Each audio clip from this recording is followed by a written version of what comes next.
This person says, Tom, your dog is the cutest fucking lab I've seen in a while. Just a big old couch hippo, and I love it.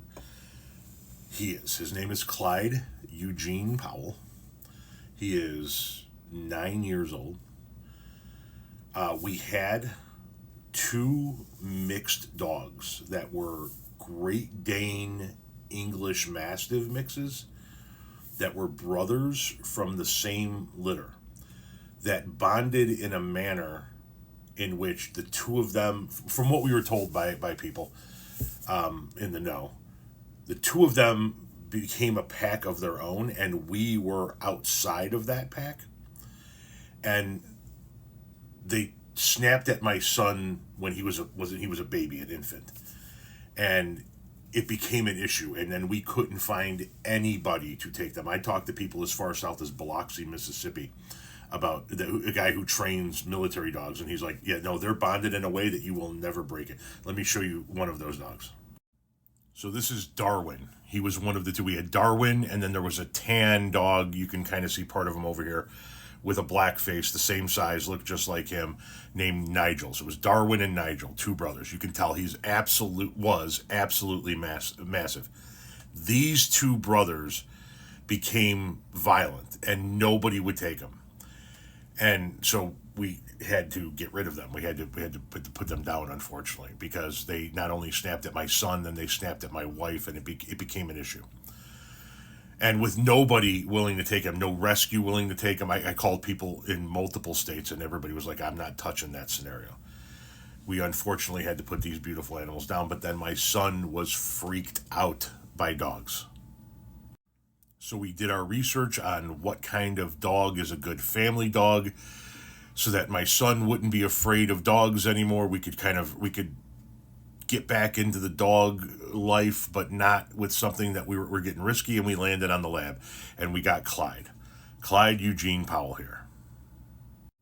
And then a year later, Bonnie came to live with us, our female lab, black lab. And so we had Bonnie and Clyde. And unfortunately, Bonnie passed away. We're coming up on February here, about a year ago, February of 2024, at the age of 7.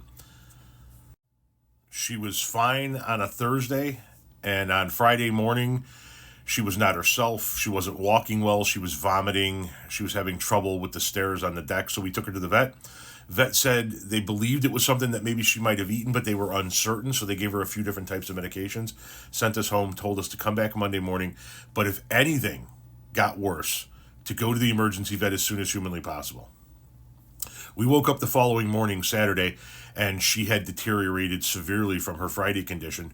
We took her to the emergency vet. They had her back in the room for about an hour before they called us back to explain to us that they couldn't explain why she was internally bleeding out, why she had no white platelets, why she had a certain count for a certain infection that was rising while they were actively giving her intravenous drugs to try and counter it. And Bonnie died that day at the age of 7.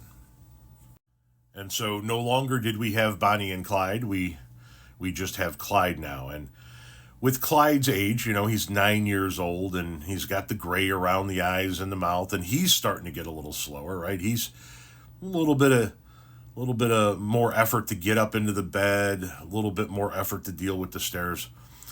We've decided that we are no longer going to be a 2-dog family, and that whenever Clyde eventually goes, we will look at getting a single dog, because we're getting older as well.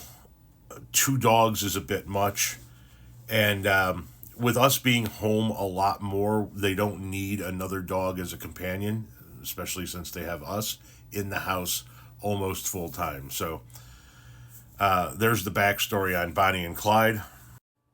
And yeah, my man likes to chill. He's above average at getting comfortable. You can see one of our cats here. This is Eddie Van Halen laying on the tortilla blanket over here on the couch. And Clyde just chilling there, just being the good boy that he is. Aren't you a good boy, Clyde?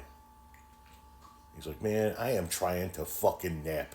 Go do your TikToks in your office, fat fuck." He is just such a good dog, man. He really is a good dog.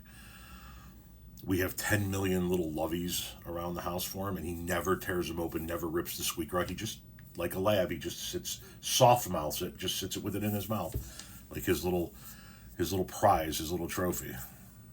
He's probably the best dog we've ever had.